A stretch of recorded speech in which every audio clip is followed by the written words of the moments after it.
Foreign Relations Committee will come to order.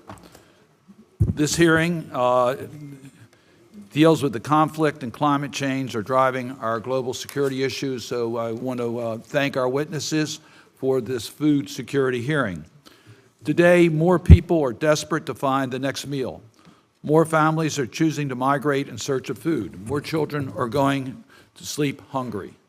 According to the World Food Program, 47 million people are living on the edge of famine, and 333 million are facing crisis levels of hunger. In recent years, food insecurity has been at its highest level since World War II. This is not isolated to one country or one continent. From Burma to Ukraine, from Haiti to Syria, conflict and violence keep people from getting enough to eat. The humanitarian crisis in Gaza is dire and getting worse. I've said this before, we need to be more aid to the innocent Palestinians. We need to deliver it safely and quickly. I welcome the administration and our allies taking new steps to alleviate suffering through airdrops, but airdrops alone are simply not enough. Of course, it's not just war that's creating this global crisis. The effects of climate change are devastating the world's food supply. Fresh water and cultivable lands are scarcer, and they are fewer in recent years. Extreme weather events like the severe flooding we saw in Pakistan in 2022 have destroyed millions of acres of farmland around the globe. We cannot isolate ourselves from this crisis. And yet, last year, the World Food Program faced a 60% funding shortfall, the largest in its history. I want to thank Senator Coons, who is continuously bringing these attentions to all of us, the need for additional resources. And he has an incredibly difficult challenge, considering the limits that have been placed on the appropriation bill that he is the chair of. And I thank him again for his advocacy on behalf of these issues. This shortfall has meant cutting food rations in the most desperate places in the world. And when people go hungry, instability often follows. I believe strongly, as many of my colleagues in both parties do as well, that food security is a human right. It is important as democratic governance in preserving stability and security. That is why it is in U.S. national security interest to solve the climate crisis. I am pleased that the Biden administration has made food security a priority. It is critical we support programs like Feed the Future, the U.S. government's Global Hunger and Food Security Initiative, and the Vision for Adapted Crops and Soils. We need to incorporate state-of-the-art forecasting data to understand threats and changes to food security. Our nation must continue to take the leadership role, which is why it is critical we get the supplemental security funding passed, including food assistance for millions of people. The supplemental includes so many important areas, but one of the most important areas is the humanitarian assistance that was included in the supplemental that passed the Senate. Across the American political divide, you can see an interest in stepping up with critical food aid. But even as we race to get people food before they go hungry, we must recognize that solving the global food insecurity means making serious long-term investments, strengthening food systems and resilience of growers around the world, getting American-generated climate models and forecasts to communities in the global South so they can plan for the changing environment, helping America's land-grant universities and agricultural research centers playing a larger role, and working with the international community to take up innovation and accelerate approaches that we know work. Thanks to the generosity of American farmers, we are saving lives around the world. I believe American action will inspire other nations and the international community to do more. We all must do more. So I want to thank our witnesses for appearing before us today to give us their valuable help in what we can do to alleviate this crisis. I hope that you can give us the insight on how to best tackle this problem. It's now my pleasure to recognize the distinguished ranking member, Senator Risch. Well, thank you, Mr. Chairman. Thank you for those kind remarks. And I, too, would want to recognize the good work that Senator Coons is doing in this area. Our last hearing on global food security was in July 2022, 5 months after Putin began his brutal war against Ukraine and his attempt to starve the world into submission. Despite strong efforts to combat this, the overall state of global food insecurity has not improved. 783 million people around the globe suffer from food shortage. 333 million people are facing acute food insecurity. An estimated 47 million people are on the brink of famine. These aren't just statistics, these are actual people. Congress appropriates billions of dollars annually to respond to emergencies through life-saving programs, including Food for Peace and Emergency Food Security Program. This money also supports initiatives to help communities grow their own way out of poverty and become more resilient to food shocks like Russia's war in Ukraine, price spikes, COVID, earthquakes, and hurricanes. These are important programs that we are currently operating. Unfortunately, we spend too much time fighting to resource these programs and too little time on maximizing their impact. For example, nearly 70 years of Food for Peace, after nearly 70 years of Food for Peace, we still can't decide its principal purpose. Is it to feed hungry people or to ensure that one U.S. company operating the 3 bulk carriers available for U.S. food aid deliveries has a big enough subsidy? The inability or unwillingness to resolve this leads to higher costs and lower impact.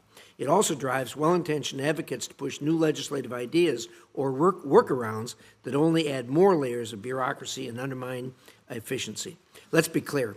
Congress will never appropriate its way out of this current global food security crisis. We need to do better with what we've got.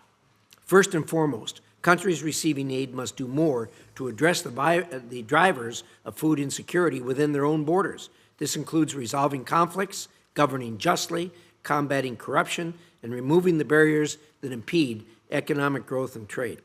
Humanitarian groups also need to do their part, and they need to improve targeting and oversight so they can ensure aid is getting where it is needed.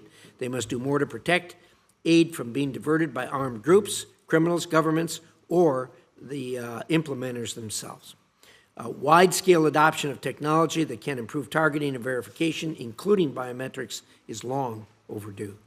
On the development side, we need to work more closely with the private sector to bring innovations to scale. I recently saw an Idaho-based company, Semilla Nueva, won a USAID grant to enhance the quality and adoption of biofortified maize in Latin America. We should see more of this type of collaboration. I'd like to hear from our witnesses how they intend to make partnering with the U.S. government easier so we can more effectively leverage the ingenuity of U.S. farmers and agricultural experts. We've got the best food producers in the world, and we've got the tools. Let's use them to full advantage. The challenges are immense, but the imperative is clear. The United States can and must lead the way in promoting global food security. I look forward to hearing your thoughts on how we do that more efficiently and effectively. Thank you, Mr. Chairman. Well, Senator Rich, I just really want to thank you for those opening comments. I agree. We need to look for more efficient ways to deal with the scarce resources that are available. We'll never have enough resources to meet all the needs, and we have to figure out how to do that in the most efficient way. And your point about good governance is absolutely essential as part of the solution to these problems. And this is the Senate Foreign Relations Committee. Diplomacy is absolutely critical to avoid conflict, which also deals with these issues. So I appreciate very much the manner of your opening statement. Well, we have 2 very distinguished witnesses. I want to welcome both of you to the committee. Your full statements will be made part of our record without objection. And you'll have 5 minutes to sort of summarize your comments, and we will then get engaged in a question and answer format. We'll start with Ms. Dina Esposito. She is the assistant to the administrator of USAID's Bureau of Resilience, Environment, and Food Security. She also serves as Feed the Future Deputy Coordinator for Development and USAID's Global Food Crisis Coordinator. She has demonstrated a deep commitment to helping those impacted by food insecurity throughout her career. Previously, she served as the director of USAID's Office of Food for Peace, which she managed the delivery of life-saving food assistance across the globe. She also worked with Mercy Corps, where she guided food security and economic development in over 40 countries. Quite a record. I also want to welcome Dr. Gary Fowler, who is the Department of State's Special Envoy for Global Food Security. Throughout his career, Dr. Fowler has been at the forefront of integral achievements in agricultural development. He has worked extensively with the UN's Food and Agriculture Organization and is a founder of the Spolsberg Global Seed Vault, a facility that I had the opportunity to visit above the Arctic Circle. That's a landmark achievement for global food security that holds the world's largest collection of agricultural biodiversity. As Special Envoy, Dr. Fowler has spearheaded the Vision for Adapted Crops and Soil, a program that works in partnership with the FAO and the African Union to address food security through the cultivation of healthy soils and diverse climate-resilient crops. We'll start with Ms. Esposito. Thank you, Chairman Cardin, Ranking Member Risch, and the distinguished members of the committee. So many of you longtime champions for the world's hungry and impoverished. I also want to thank Special Envoy Fowler for his focus on strengthening indigenous food production through his Vision for Adapted Crops and Soil. After more than a decade of progress fighting chronic hunger and malnutrition after the 2009 global food crisis, a series of unprecedented shocks have reversed many of our gains, including COVID-19, Putin's brutal invasion of Ukraine, ongoing conflicts in Sudan, Ethiopia, Yemen, and now Gaza, and unprecedented consecutive droughts, most notably in the Horn. This miserable confluence means that today 735 million people are chronically hungry. Every night they go to bed hungry because they can't afford enough to eat. That's 120 million more than in 2019, pre-COVID. 140 million people in the most vulnerable countries are acutely hungry. They are victims of conflict or compound crises that have upended their livelihoods, and they must depend on humanitarian assistance to survive. That number is twice as high as it was in 2019. Nevertheless, the committee and every American should know their generosity has kept millions of people off the knife's edge. At the height of the global food crisis in 2022, USAID was able to provide nearly $20 billion in humanitarian assistance, of which $6 billion was for emergency food assistance. Beyond making our dollars stretch further in emergency situations, we must continue investments that we know prevent hunger in the first place, investments that have had meaningful success. In the areas where Feed the Future, the U.S. government's signature global hunger initiative, has worked, poverty, hunger, and child stunting all declined by 20 to 25% in its first decade of work. But we do not rest on these results. When Congress took the extraordinary measure of providing an additional $1 billion in supplemental funds to Feed the Future in 2022, a doubling of our annual budget and the first increase in funding since 2009, we undertook a massive effort to harness Feed the Future to feed the present. As food prices hit record highs following Putin's invasion of Ukraine, we rushed to get high-quality seeds, fertilizer, and financing to the markets and into the hands of some of the world's poorest farmers, helping absorb the worst effects of the food crisis by strengthening local production. This complement to humanitarian assistance was critically important decision made by the U.S. Congress. The National Security Supplemental passed by this chamber last month includes $50 million to prevent and respond to global food insecurity. As the House hopefully takes up this critical package of assistance for our allies, it is important that humanitarian and development assistance remain a key component alongside security assistance. To make every dollar stretch farther, we are working harder than ever to leverage private sector investment with our limited development dollars, crowding in $700 million of private capital in 2022.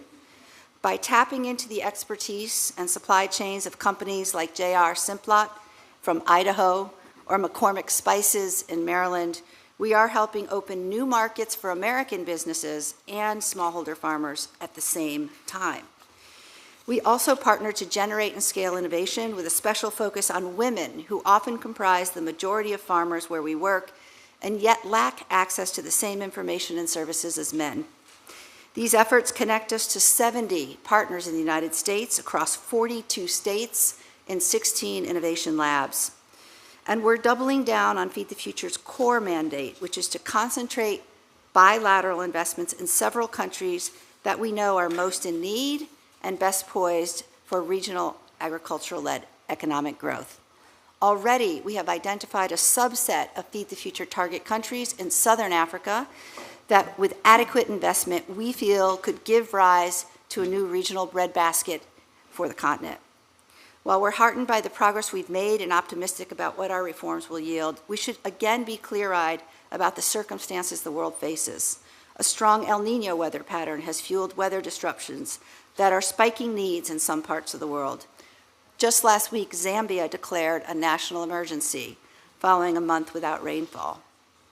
And in Gaza, the entire population, some 2.2 million people, is facing at least crisis levels of acute hunger.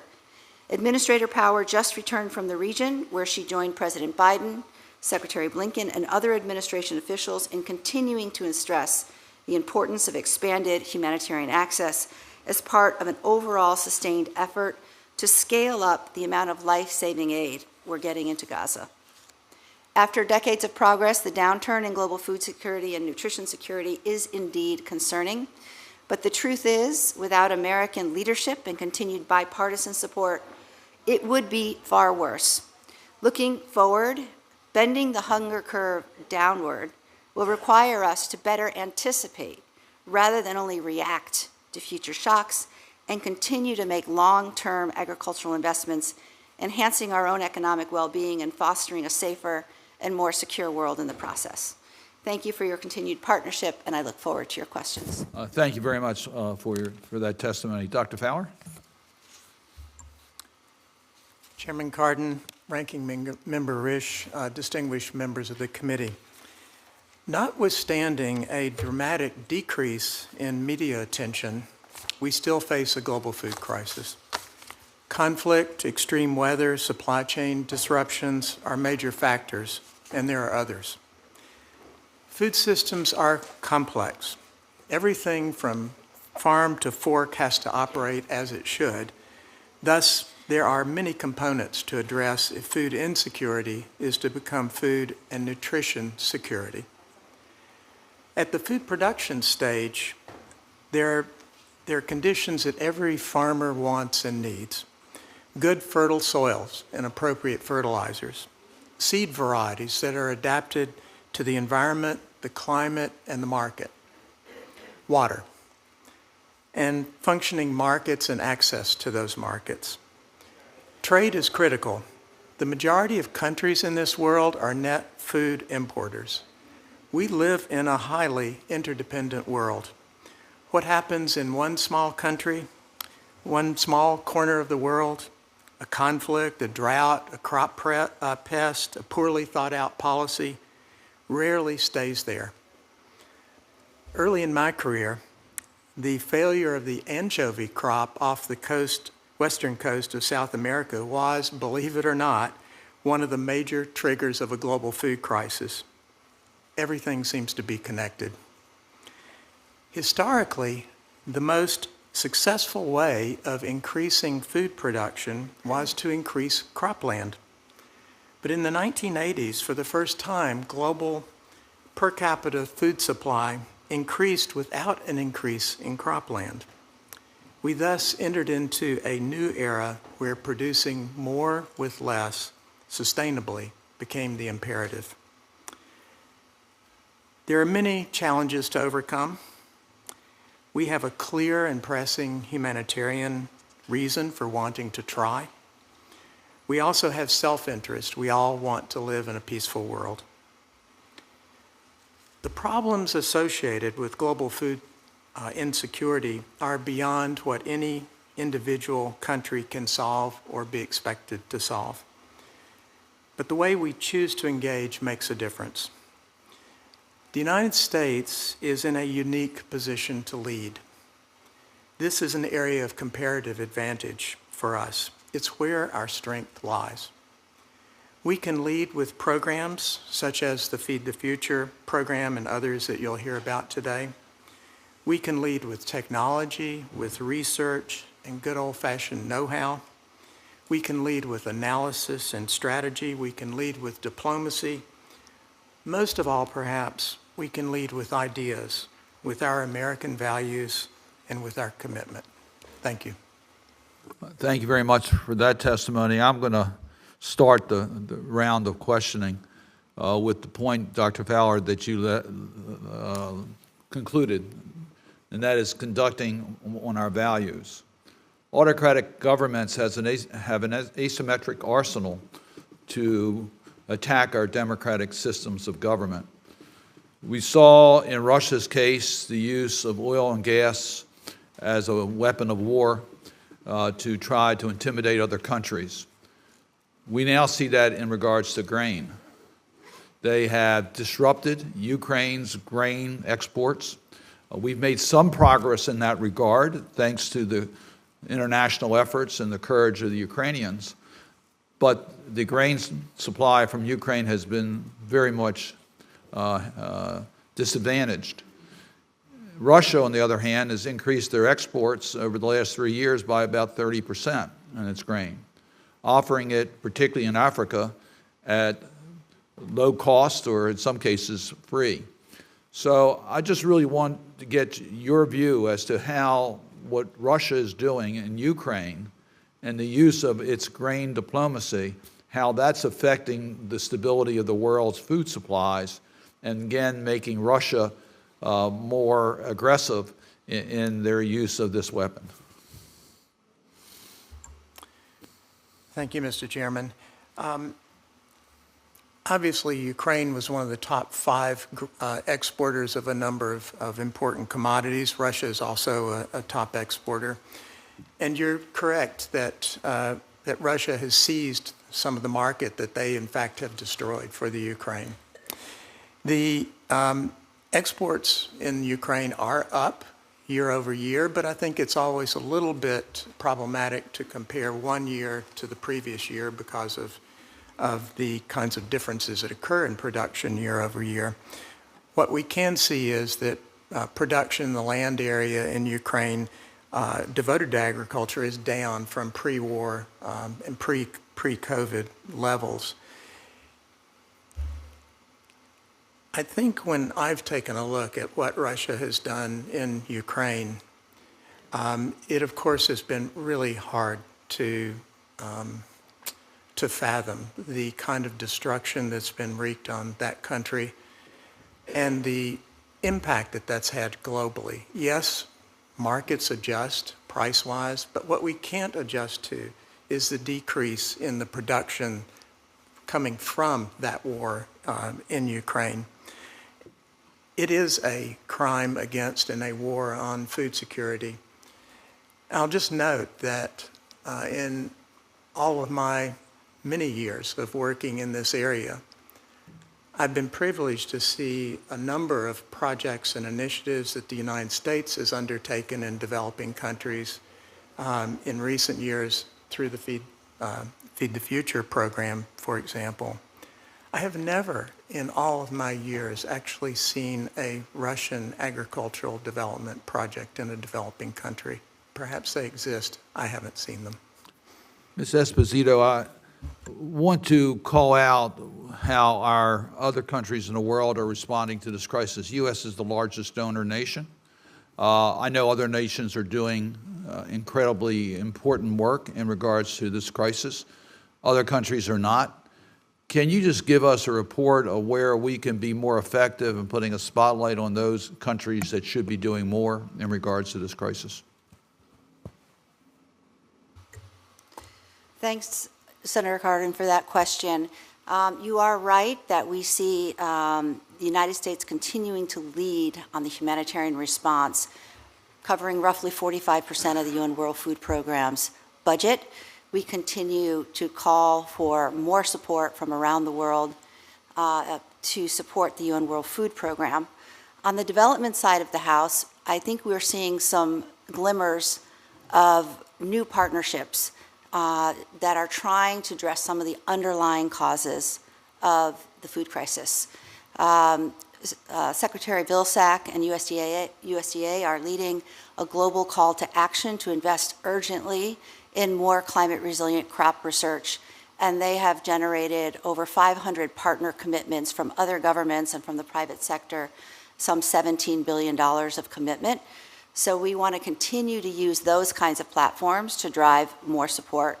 Likely also in Agri-Ukraine, in the Ukraine, we continue at AID to call on partners to join us in supporting the farmers of Ukraine to get seeds, fertilizer, and finance. And so we can use all forums and our voice and your voice to call on other countries to support these kinds of efforts on the development side, as well as the humanitarian side, in the hope that we can mitigate some of the overall impact of the crisis. That was a very diplomatic answer, but not really responsive to my question.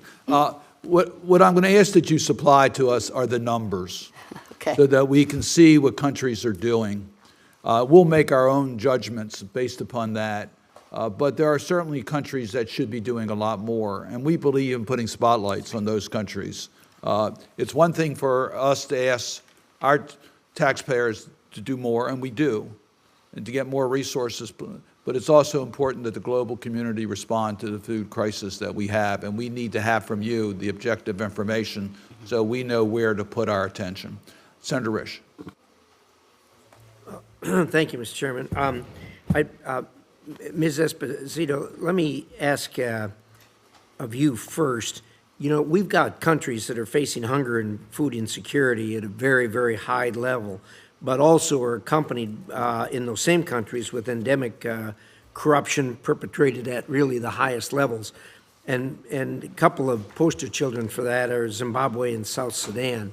I wonder if you could talk for a few minutes about how USAID ensures that our efforts to improve ag and food security are accomplished without contributing to the corruption.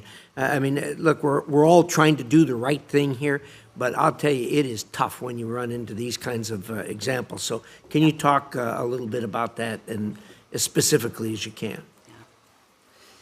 Thank you for the question. The Feed the Future portfolio has really tried to prioritize countries that we think have the commitment to invest in their own agriculture, as well as the opportunity to drive economic growth. So places like Tanzania, which has tripled its investments for agriculture in the last year, and other countries, Zambia, Malawi, Kenya, which are investing in their own future. In all cases, whether it be the places like Sudan or Zimbabwe or these other countries, we are relying on international partners. We're not giving money directly to governments, and we are creating, as you know, very rigorous risk mitigation efforts and safeguards that we're working with our partners to help ensure that the money is used exactly for its intended purposes. I would also say that one of the priorities of Feed the Future is to work on policy reform and regulatory reform. Often some of the challenges that we see when Special Envoy Fowler and I were going around Southern Africa is that we really do have an opportunity to influence governments through our policy agenda to catalyze private sector investment, to accept improved seeds, to open regional trade. And so we're trying to use our influence in a way that would actually improve the overall context without contributing to further corruption. Well, I appreciate that, and certainly those efforts are laudable and need to be doubled down, because there's nothing more frustrating than trying to do the right thing and then seeing things wind up in the wrong hands. Dr. Fowler, I want to talk with you for a few minutes about another thing that's very frustrating, and that's the U.S. cargo preference requirements. I think we really believe that these make food aid delivery through the Food for Peace and Emerson Trust programs too slow and too expensive. Do you agree or disagree with that? I'll have to apologize. I understand it's a political issue, and so I'll give you the leeway you need there to answer the question. Yeah. Senator, that's an issue that probably is handled a little bit more in detail by my colleagues from AID. I'm afraid I haven't gotten into that. Ms. Esposito, do you have anything to contribute to that? Thank you, Senator Risch. I'm familiar with the cargo preference requirements from my time working in the Office of Food for Peace. I can say that at present, the USAID is able to comply with cargo preference requirements while meeting its humanitarian mandate. But you do know that increased costs for ocean transport on U.S. flag vessels does come at the expense of reaching more people. Today, we estimate it's about twice as much to move bulk cargo on U.S. flagged ships than other ships, and they don't always go to the locations that we require. When President Biden ordered an extraordinary drawdown of the Emerson Trust in April of '22, it took 12 months and $388 million to transport $282 million worth of food. And unfortunately, this is not the exception, it's the rule. This is really frustrating when you're talking about spending more money than what you're actually delivering to get it there. What can we do about this? I think that right now we know that there are individuals looking to change the cargo preference one way or another, and we really do want to both support our American farmers where it's appropriate and also meet our humanitarian mandate. So as the law is currently written, we're finding that we can do both of those things, but recognizing we could certainly do more if there were further flexibility in this regard. My time's up. Thank you, Mr. Chairman. Senator Coons. Thank you, Mr. Chairman and Ranking Member, and thank you both for your focus on this at the full committee level and for your partnership. And I couldn't agree more with the Ranking Member that we have worked, many of us, for many years on cargo preference to improve efficiency. Senator Corker and I tried over many years, Senator Johans previously. So I do think real progress has been made in delivering food assistance directly. The availability of cell phones and individually identifying information makes transparent and efficient transfer of resources to hungry refugees around the world far more easy and far more efficient than it's ever been before. The folks who are protesting here and who've been outside my house every weekend are focusing, understandably, on the severe humanitarian crisis in Gaza. But I want us to take one moment and focus on the numbers that Ms. Esposito put in front of us in her opening statement. 735 million people across the world chronically hungry, 140 million acutely hungry, double the number in 2019. There's roughly 2 million people in Gaza, and we need to do more to deliver timely humanitarian aid. I was just in the region in Israel, Jordan, Lebanon, and elsewhere, meeting with the UN-related relief organizations and talking with leaders in Israel about how we do a better job of that. But that's for 2 million people. Around the world, there's 140 million people chronically hungry. And so while we do remain focused on the challenges in Ukraine and Gaza because of conflict, we also have to be mindful of other conflicts around the world, like Sudan, like Armenia, like Somalia, like Yemen, which continue to put literally whole nations at risk because of food insecurity. And I urge members of the House to take up and pass the President's supplemental that includes $9 billion for humanitarian aid. But to the point both the Chair and Ranking made at the outset, and to the core point, Dr. Fowler, of your whole work, your vision for adapted crops and soils, we have to make investments in being more efficient, in improving food systems, in having seeds and soils and systems that meet this moment. So even at this moment, this late date, I am fighting in the Appropriations Committee to ensure that $50 million you referenced, Ms. Esposito, and more efforts at deploying the private sector come into play. So I have two questions I wanted to make sure we got to. First, Africa has the ability to feed itself if we get food systems aligned. A country like Angola, where I'm going soon, imports 80% of its food.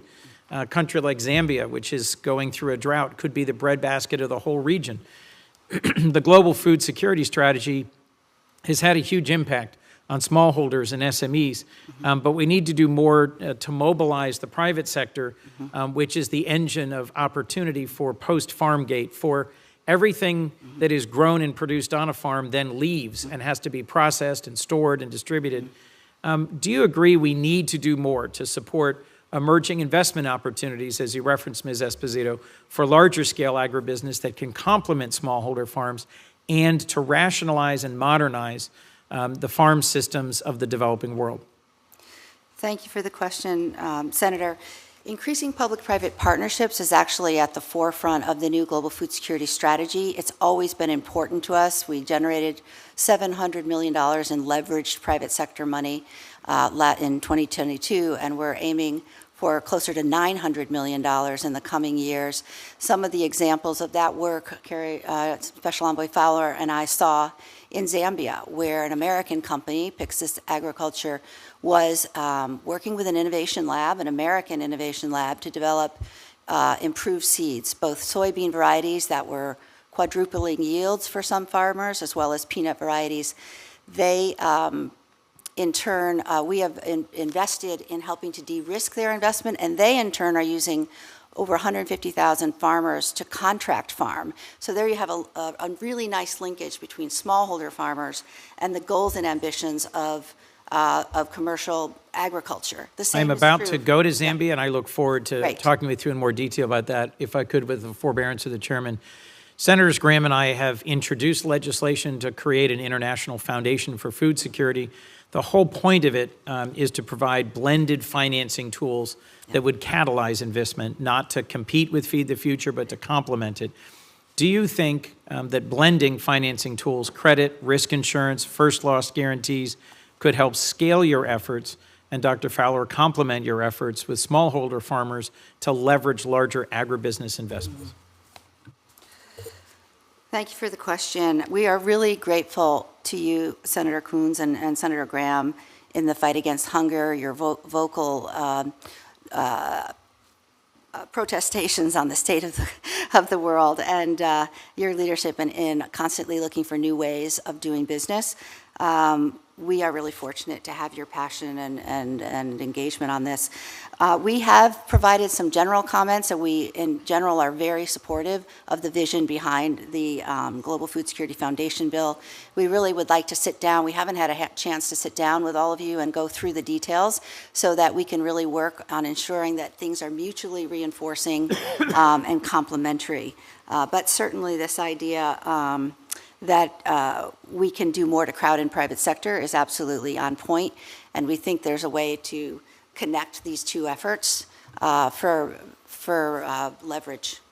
That'd be helpful. We're looking for a vehicle that will survive across several administrations and put in place long-term blended finance opportunities.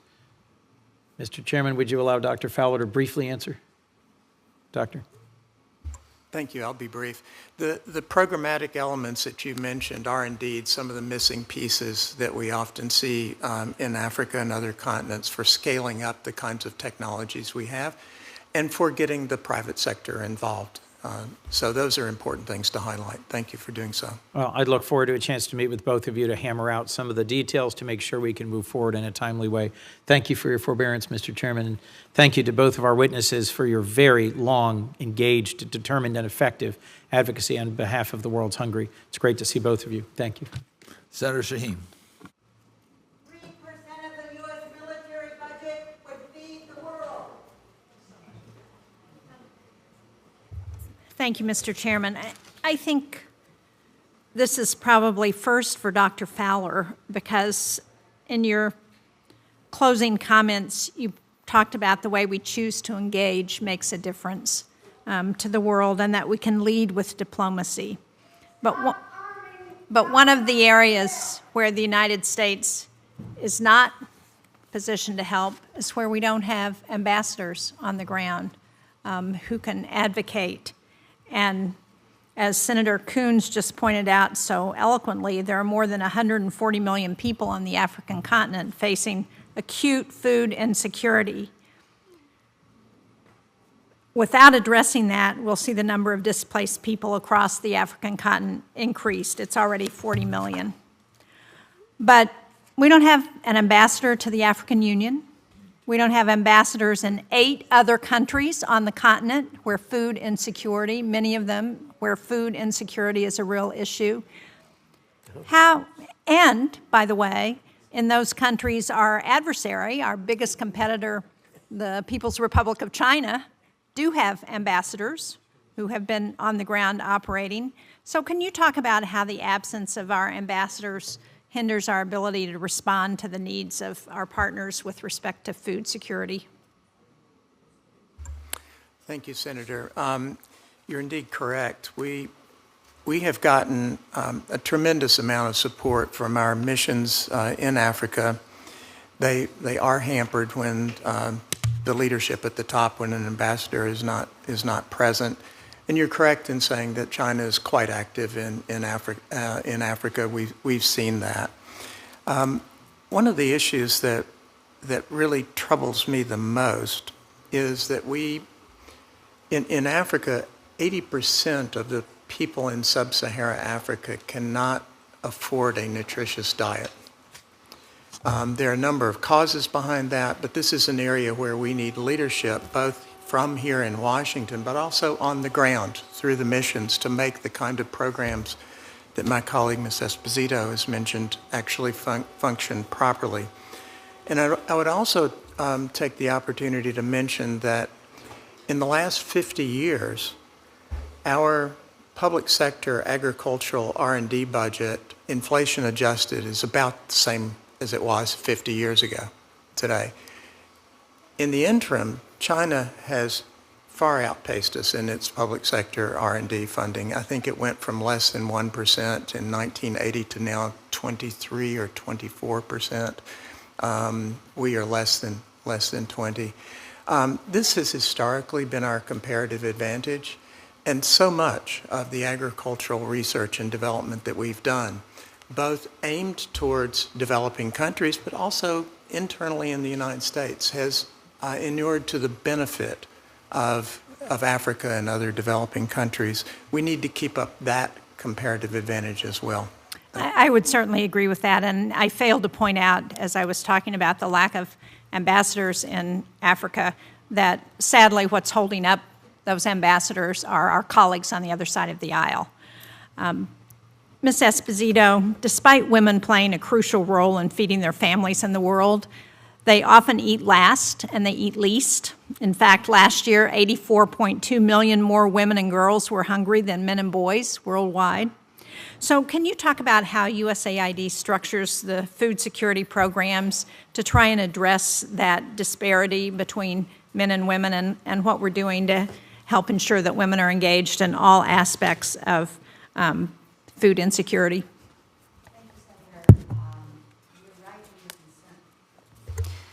Thank you, Senator. You're right in your concern. There was a very disturbing report by the FAO last spring on women in agri-food systems, which said that despite our efforts, they still produce 24% less food on their lands. They still have less access to finance, less access to information, and other tools. And one of the things we've done is to increase our commitment significantly within Feed the Future, and we've made a public commitment at the launch of that to reach no less than $350 million of our portfolio each year, focusing on closing that gap. We've set top-line targets to reach parity on finance for men and women in our programs, and also to improve women's dietary diversity. We do have our job is to increase the food supply and get safe, healthy, affordable food on the market. Our global health colleagues are very focused on exclusive breastfeeding and supplements, and our humanitarian colleagues are focused on the treatment and prevention of moderate and acute malnutrition. It takes all of those things together, not just the Feed the Future program or health, to get it's this really intractable issue on both unleashing the potential for women and improving nutrition. Well, thank you for that, and thank you both for the work that you're doing. Did you want to respond, Dr. Fowler? Thank you. I'd love to respond. One of the things that really breaks my heart on this subject is the degree of childhood stunting. Stunting is where the height is inappropriate for the age, and there are 150 million children under the age of 5 who are stunted. That's a physical stunting, it's a mental stunting, it lasts for the rest of the life. It's impossible for me to imagine how countries with very high stunting rates, 20-30% of the children under 5, are going to develop economically and otherwise with that kind of situation. One that has driven our program called VAX, the Vision for Adapted Crops and Soils, where we're focusing on traditional and indigenous crops in Africa. We've identified the ones that have the most potential for nutrition. Most of those crops have historically been tended by women, and they're nutrition dense. So if we want to get at the problems that you raised, and if we want to address really directly the problem of childhood stunting, we empower women by empowering and increasing the productivity of the crops that they grow to address those macro and micronutrient problems. Thank you. Thank you both very much for your work. Senator Booker. Mr. Chairman, Ranking Member, I want to thank you for having what I think is an urgently important committee hearing, and I want to thank our witnesses who have such extraordinary careers of serving this country and, frankly, making a difference in the lives of millions of human beings across the planet, and I'm just deeply grateful.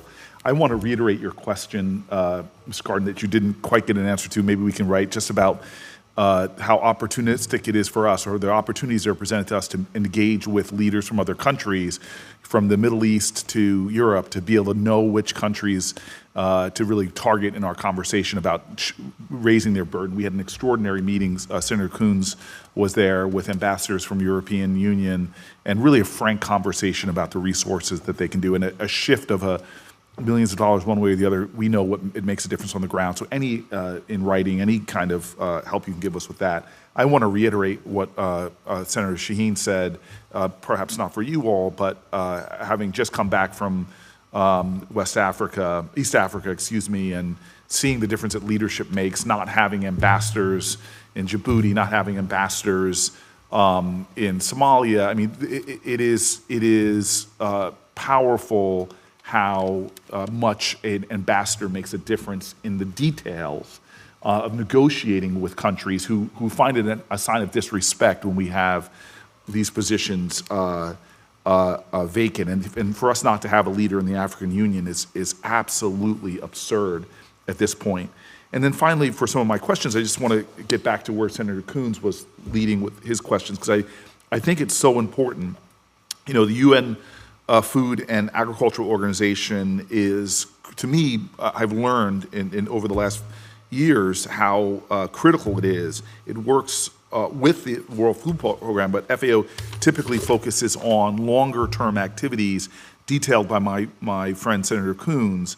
You know, it provides technical expertise on agricultural sustainability, market access, and really the returns on that in the long run are profoundly staggering to me when it comes to longer term solutions of problems that we can empower countries to deal with. Every dollar spent to protect rural livelihoods can save around $10 in food-related assistance for displaced families. And by doing that, you're not only supporting agricultural resiliency and strength in the future, you're undermining what often becomes economic conditions that lead to instability and to extremism. So I don't even think that $1 invested to $10 return is anywhere near the truth of what it does. And despite the evidence that investing in long-term food resiliency programs pays these incredible dividends, saves U.S. taxpayers money, we don't prioritize it in the way that I think, given the results. So this is just an example. In fiscal year 2023, the United States contributed about $5.9 billion to the World Food Program, thanks to the efforts of my colleagues, the leadership of this committee. But in the same fiscal year, we only contributed $110 million to the Food and Agricultural Organization. And so that, to me, is very stunning. And I was wondering, Dr. Fowler, how do you and your view this policy imbalance towards long-term food insecurity? Thank you, Senator. This is a difficult question that perhaps philosophers should engage in as well as people like us. I think we have to realize that food aid is not the same thing as food security. And one of the difficult realities that we have to face is that the gap between what we can and are willing to supply in terms of humanitarian assistance and what is needed on the ground is growing. And one need only look at the WFP budget for this year versus previous years and the need that they're trying to address to understand that. You're certainly correct that an ounce of prevention is worth a lot of cure. And part of the thing that I think we need to be mindful of is that the type of long-term investments that are necessary for driving productivity, not just in the United States, but abroad, are investments that we really need to make.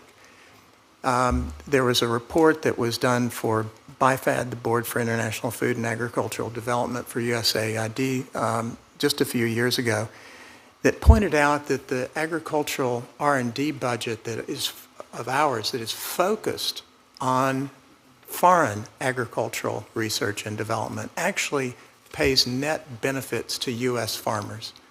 And sometimes the cost-benefit ratio of this, or overall the cost-benefit ratio of R&D, domestic and foreign, is tremendous, 10 to 1, 30 to 1. So these are the types of investments that pay off both abroad, lower the incidence of the tensions and contribute to having peace and stability, but they're also the kinds of investments that pay off for U.S. farmers. This is a conversation I want to have more. My time's expired. There are folks waiting. But I just want to say for the question for the record, Ms. Esposito, last November, myself and multiple senators on this committee wrote a letter to the Administrator Power where we asked for common sense efficiency reforms to reach more kids with acute malnutrition. I'm hoping that I can get your commitment to work with the staff to get an update on where we stand. I want to just say as forcefully as I can, the supplemental that's coming up, it is staggering to me that there are people suggesting in the House of Representatives to strip out the $9+ billion in humanitarian aid. From Afghanistan to Lebanon to Jordan, having just returned from Jordan now, if we do not put humanitarian aid there, these nations that are critical for stability in the Middle East region could plunge into instability, causing us a greater need for military intervention and more. I also want to emphasize, having just come back from the continent and going again in 2 weeks, that if we do not get resources into countries, humanitarian resources, in the midst of this great power competition with China, we are so undermining our future interest on the continent. And given that we, from Sudan to the Horn to the DRC, the urgency of those resources as investments now to save us necessary military investments or losing ground to the Chinese, it's just unconscionable. So I just want to make that point that the food and humanitarian assistance resources are utterly critical going forward. And I thank you for your indulgence, Mr. Chairman. Senator Booker, I agree with your point. The numbers that we've gotten so far with other countries, as you point out, the United States is the largest contributor to the World Food Program, giving multi-billions of dollars every year. PRC is at 13.7 million. We're in the billions. Russia at 71 million. Madagascar and Burundi give more money than the PRC to the World Food Program. So there is a real attention here that we need to know. We'll get the specific numbers from all countries. The Europeans are doing better, but they could do more. So I thank you for raising those issues. We're up to Senator Ricketts. Thank you, Mr. Chairman. Thank you, Ranking Member Risch, and thank you for our witnesses here to testify and taking your time today. Water and food security are two of the most pressing issues facing the world today. With a growing population, growing demand for resources, and increasing disruptions to water and food systems, it is vital to find sustainable and practical ways to overcome these challenges. The University of Nebraska's Doherty Water for Food Global Institute is uniquely positioned to advance water management for greater food security. By leveraging the world-class research at the University of Nebraska, the state's expertise in agriculture and water resource management, and private sector partnerships, the Institute is making progress on a more water and food secure future. In October 2023, the Institute received a $19 million grant from USAID to lead a global collaboration aimed at developing irrigation and mechanization for small farmers in developing countries. This partnership focuses on technical aspects of irrigation and issues crucial to long-term successes such as workforce development, installation, maintenance, and more. Ms. Esposito, How can USAID continue to address the global challenges of water availability and drought resilience through investments and partnerships with innovative organizations like the Doherty Water for Food Global Institute at the University of Nebraska? Thank you, Senator, for the question, and I'm just delighted that Nebraska is now part of the Innovation Labs. We're very much looking forward to them joining the 16 Innovation Labs around the world. The focus on irrigation and mechanization is absolutely vital as we try to boost agricultural production in a changing climate. And we know, in fact, that in extremely low-income countries, women and youth in particular and other marginalized groups, many of them who are on the forefront of producing more food, are not getting the benefits of that small-scale irrigation and mechanization. So we really are looking forward to the research and the advice of the university in terms of how we can scale that to many, many more women and young people who are going to be the future of agriculture. So, and as you know, as you're aware, farmers in developing nations oftentimes have difficulty adopting irrigation technology just due to a number of factors, including a lack of technological expertise, quality workforce, cultural barriers. How is USAID working to create a buy-in with local communities and producers to ensure irrigation infrastructure is not only utilized but maintained throughout its life cycle? You're right, Senator. It's one thing to introduce a new technology. It's another thing to scale and maintain it. I would have to get back to you on the details on how how AID is working on that. Well, Nebraska is the home to some of the world's largest irrigation companies, which deliver innovative solutions for food production around the world. So perhaps some of those companies can do it. It is critical to support the development of irrigation infrastructure to allow developing countries' food systems to sustain themselves.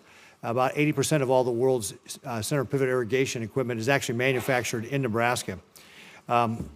Is there, has USAID got something similar to the Water and Energy for Food program that allows U.S. irrigation companies to engage in the innovation ecosystem with USDA programs? We have a very strong team of people working on public-private partnerships, and we would be delighted to meet with or speak with those irrigation companies and see how we can sync up their innovations with our global footprint. Yeah, that'd be great. Again, there's a lot of innovation going on in the state of Nebraska. We're the largest irrigated state in the country. We actually have more irrigated acres than even California. And even while having large irrigation, because of our system of water management, which also goes into the regulatory side, which I think USAID should be paying attention to as well, we have managed to keep the Ogallala Aquifer within 1 foot of where it was in the 1920s, or 1950s rather. So even while we're irrigating more, we're also finding ways to innovate to be able to produce more food with less water and keep the groundwater at a stable level. So I think there'd be a lot of benefit if you all looked at working with our irrigation companies on some of these technologies and to see how it might be adapted to different countries that aren't going to be able to have the big center pivots, but other sorts of irrigation technologies that would be able to be taken advantage of those developing nations. Great. We welcome that offer, and we look forward to speaking with you more. Thank you, Mr. Chairman. Senator Van Hollen. Thank you, Mr. Chairman. Thank both of you for your service and for your testimony. As this hearing is highlighted, we have desperate hunger around the world. Over 300 million people are facing acute levels of food insecurity this year. The conditions are particularly dire in Sudan, South Sudan, Burkina Faso, and Mali. Also, situation only slightly better in Syria, Afghanistan, Yemen, Somalia, and other countries. But today I do want to focus on the situation in Gaza because, according to all reports, 4 out of 5 of the hungriest people in the world today live in Gaza. And this is clearly a man-made crisis. There was no real food insecurity in Gaza until the last 4 months. We also have recently passed the grim threshold where people are not just on the verge of starvation, but over 15 kids have now died of starvation in Gaza. The UN's humanitarian coordinator put out an update on February 21st of this year, finding that the decline in the population's nutrition status is happening at a globally unprecedented rate, and that children in Gaza are being starved at the fastest rate that the world has ever seen, according to the UN humanitarian coordinator. I am very pleased to see both the President and the Vice President and the AID administrator more recently make forceful comments about the need for the Netanyahu government to allow more aid into Gaza. 25 senators wrote to the President in early February laying out 5 specific steps that could be taken to do that. None of those steps have been implemented as of now. So, Ms. Esposito, if you could just make one thing really clear. The issue is not the lack of the U.S. or the World Food Program making food available to go into Gaza. Is that right? It's not a question of not enough being made available that's ready to go in. It's a question of it getting in and getting to people in need. Thank you, Senator. I want to start by saying up front that my remit is on the development side, and all of the programs we had in Gaza have been suspended, of course, because of the conflict. But I do know that we do have great concern about the imminence of a famine, and that our team is really working on getting more food in, especially for women and children, and that there is opportunity and available food to move in. I would also say, though, I think it's important to recall that the humanitarian food budgets, because of the supplemental, were up at $12 billion in 2022. They went down 35% in 2023. This year, without a supplemental, it'll be 50% of what we had in 2022. And while there is food to be moved, medicine and supplies to be moved, when that ceasefire comes into place and we can really flood the zone with food, it's going to be really, really important to get additional resources.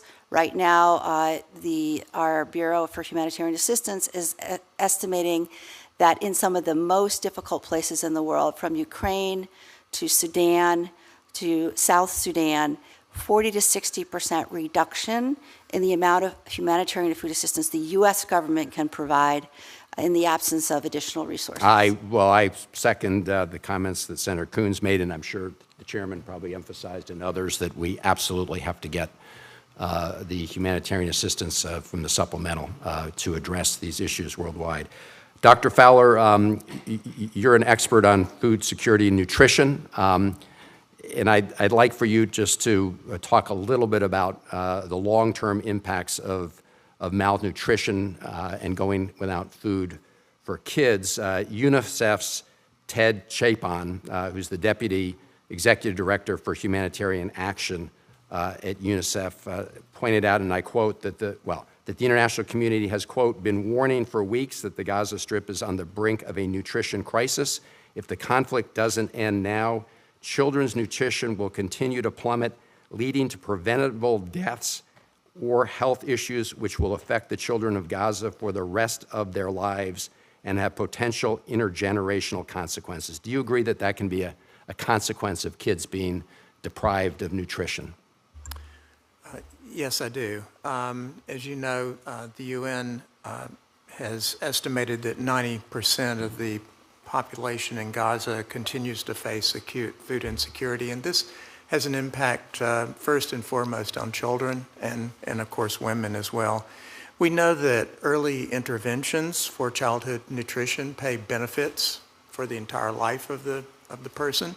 On the flip side of that, we know that long periods without sufficient food, without the necessary calories, micronutrients, macronutrients, this also can have lifelong consequences. I spoke earlier to this committee about the problem of stunting. We believe that Israel must facilitate the delivery of assistance through crossings, improve the deconfliction procedures to ensure that that aid can move safely and securely, and that restrictions that prevent the flow of life-saving food into Gaza are not acceptable. Thank you. Thank you both. Thank you, Mr. Chairman. Senator Young. I thank our witnesses for being here today. I'd like to explore how artificial intelligence technologies and their continued advancement intersect with this topic. Predicting food insecurity so that we can obtain and pre-position supplies has been a life-saving advancement in the field of humanitarian aid made during our lifetimes. The ability to build diverse supply chains for food stocks not only means on-time delivery of critical supplies, but also a widening humanitarian donor and supplier base, which itself helps to mitigate insecurity. Artificial intelligence enables humanity to fight food insecurity at every stage of development, automating R&D to design more resilient, high-yield seeds, optimizing and mapping yields throughout each growing season with autonomous tractors and drones, and predicting disruptions to enable a resilient supply chain that meets demand and saves lives. But AI's use as a predictive tool is only as good as the data it's trained on. An unprecedented disruption of global supply routes, be it through the Red Sea, Black Sea, or overland, has direct consequences on food and ag availability. So to both of our witnesses, please give us a state of play, or in the absence of tangible examples, your assessment of how AI can and should be deployed to better predict both ag shortages due to issues like water scarcity, natural disasters, or quality of cropland, and global supply route disruptions and the cascading effect of logistical and transportation disruptions to food supplies for countries who heavily rely on imports.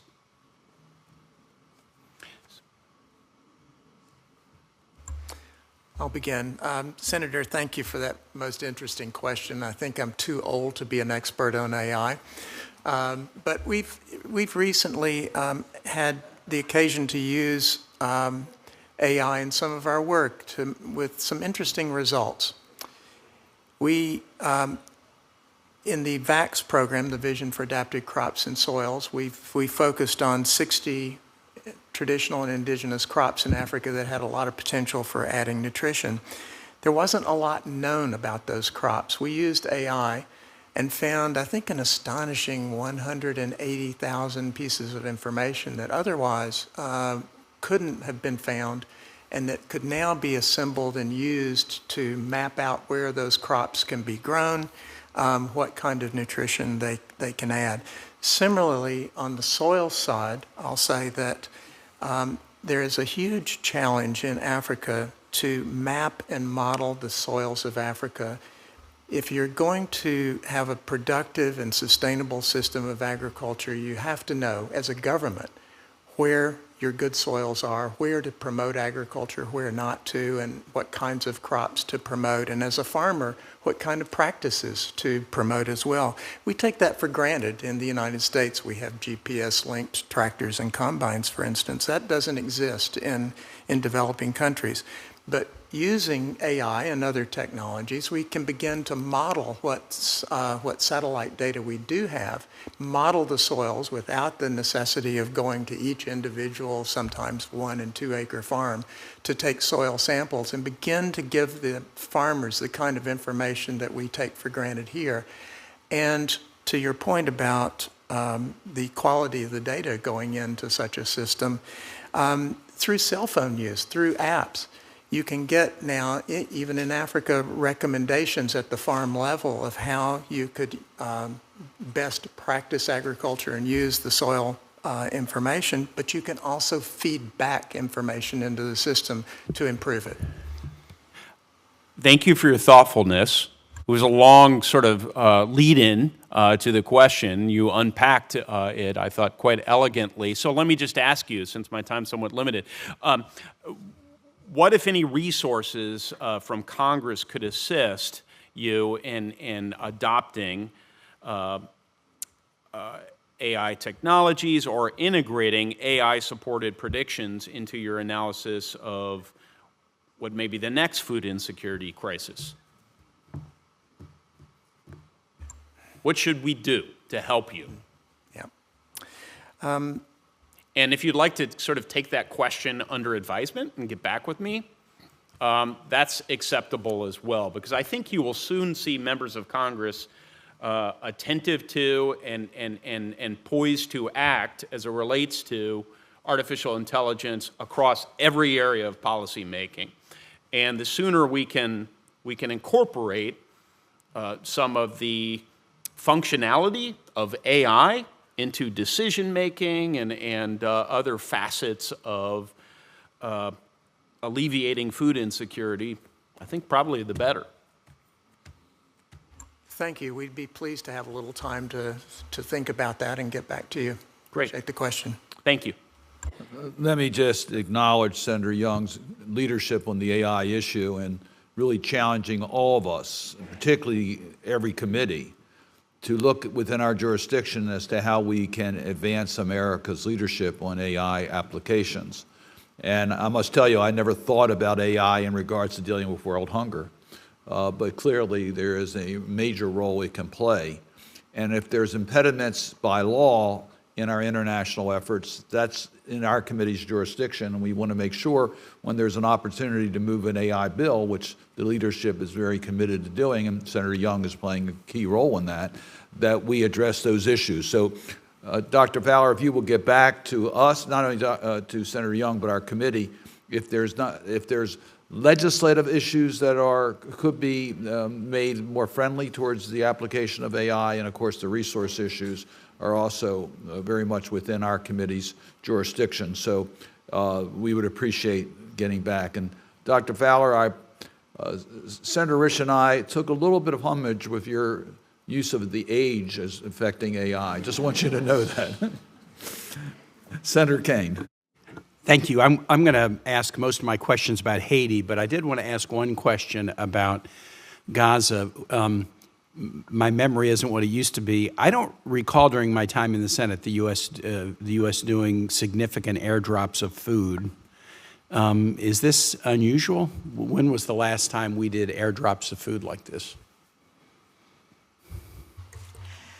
Having spent a good portion of my career on the humanitarian side, At Mercy Corps. At Mercy Corps, but also as a member of the Office of Foreign Disaster Assistance.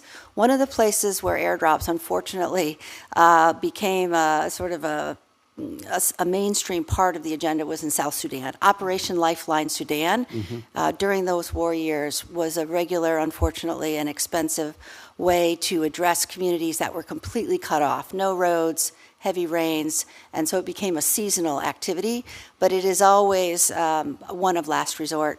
I do recall one in Syria as well when I was working on that, the start of the war there. It's last resort, and when there's no access, no roads, et cetera, I mean, sometimes it's all you can do. Here is a space where there are roads, there are border crossings, there are access points, and I think that I'm glad we're doing the food airdrops, but I think much more should be done through traditional means delivery of food across the border. About Haiti, the situation in Haiti is just very, very grim.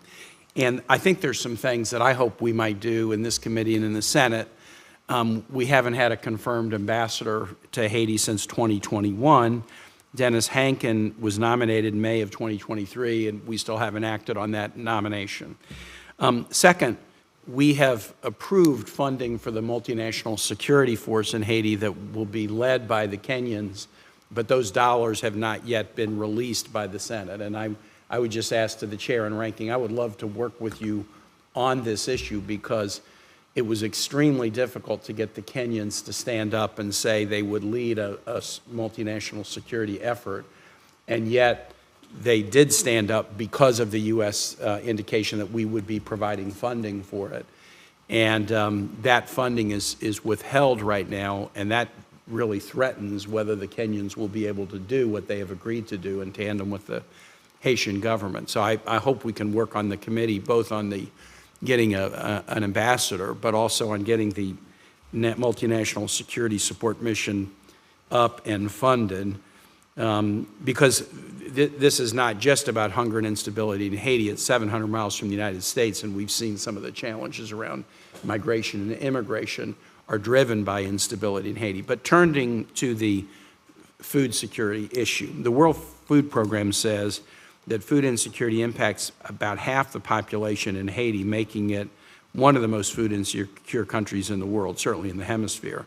Rainfall deficit, flooding have damaged crops, and gang violence disrupts agriculture, trade, commerce, distribution of food. Can you share how the U.S. is working to counter these negative impacts and promote more food security in Haiti? And I would direct that question either to Dr. Fowler or Ms. Esposito. Thanks. That's really sort of a two-part question in the sense that we have life-saving humanitarian aid going on through the Bureau for Humanitarian Assistance, working with the UN World Food Program to get food parcels out through pre-positioned sites, as well as nutrition interventions to help stave off acute malnutrition. On the development side, this is what we call a resilience-focused country, trying to work in places where you have high fragility, high risk of urgent humanitarian need, and we're trying to develop local markets and local food production to help Haitians grow their own food. And we're also working on water management commissions, so connecting the food security objectives and the water security objectives. And also working on fortified foods, wheat flour substitutions that have nutritional value. All of these programs tend to be taking place well outside the urban areas where most of the challenges right now are ongoing, although we know that area is spreading. It is a very dynamic situation. I would need to check to see if those programs are continuing at this point or whether because of insecurity. I know the humanitarian piece is going on. The development portfolio is something I would have to get back to you on. Dr. Fowler, could you comment on Haiti at all? Sure. I'll just mention that Haiti is, in a sense, a poster child for the confluence of conflict and climate and the kinds of problems that combination can cause, both of which lead to national security issues for them and obviously for us. This is a sign of the kind of issues that we're going to be facing, I think, more and more in other parts of the world. Even as I'm walking to the hearing today, there's news out about Haiti, about the instability of the current government and requests that the current kind of acting prime minister step down, and what's the next step. This is a situation that is devolved, I mean, if it's possible for it to devolve, it's devolving pretty quickly even right now, and I hope that this is something that the committee might be able to turn our attention to. Thank you. Senator Risch? Senator Kane, the request for that funding, the Four Corners have signed off on, and I have to tell you, I had reluctance, and let me tell you my reluctance. Nobody told me what this is for. I mean, there needs to be a plan going forward. Your description of the situation, apparently the two prisons they have got attacked this weekend, and they let thousands of prisoners out. So I don't know. I mean, we all want to do something about it, but somebody needs to tell us what the money's going to go for. You know, what a path forward is there for. And you've described the situation as bleak. I think that's probably an understatement of what's going on there. The sign-off was for, I believe, $10 million, which was a partial amount. There's still additional resources that are needed for the Kenyans to be able to go into Haiti, but there are some legal issues in regards to their going in. So this is an issue that we need to pay attention to. In regards to the ambassador, that has been approved by our committee. That's on the floor. So we have floor issues on bringing up nominations, something that we've talked about. My hope would be, I was aware that some of the funding had been released and there had been sign-off for it. Senator Risch, you know, your question about how will the additional funding be used, obviously a very fair question. I mean, we're seeing this, you know, horrible devolution there. There are dollars available. The Kenyans have agreed to step up to provide some security that should be helpful. I just would hope the administration could work with us to provide answers to the questions you have, because if the Kenyans do not stand up this security force, nobody else has yet shown a willingness to take lead. So while we have somebody who is willing and they have their legal issues to work through, I hope we can get answers to your questions so that we can not lose the opportunity. And your point is well taken about the fact that our interest, the United States national interest, is concerned for our own security because they're so close. And with that kind of instability, we all know what they're going to do. Yeah. If you live there, you'd want to come to the United States. And so I think probably whoever's the administration, if they're going to come up with requests, they need to really tie it into how it helps our security here. So thank you. Ms. Esposito, I understand you wanted to give some additional response in regards to Senator Young's question on AI. I think that he's right. There's a lot of work. Your mic's not on. Yeah. There's a lot of work and room for growth on the AI side, and we do have analytics teams that are working on a whole range of modeling, and I'd be happy to provide further details to him in writing.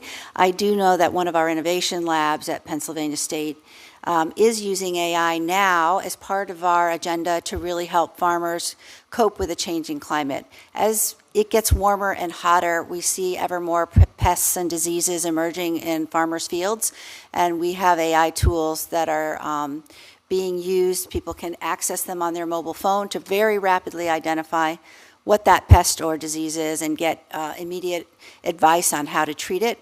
That's a very practical kind of field level example of the kind of, I think, really powerful transformation that AI can have when people have the power of that information right in their phone and don't have to wait for an extension worker to show up in some really remote place. You're going to have, I think, it's a really important area that we need to be looking more at. The committee will keep the record open till close of business tomorrow, and for questions for the record that may be asked by members of the committee, we'd ask that you respond promptly to those questions.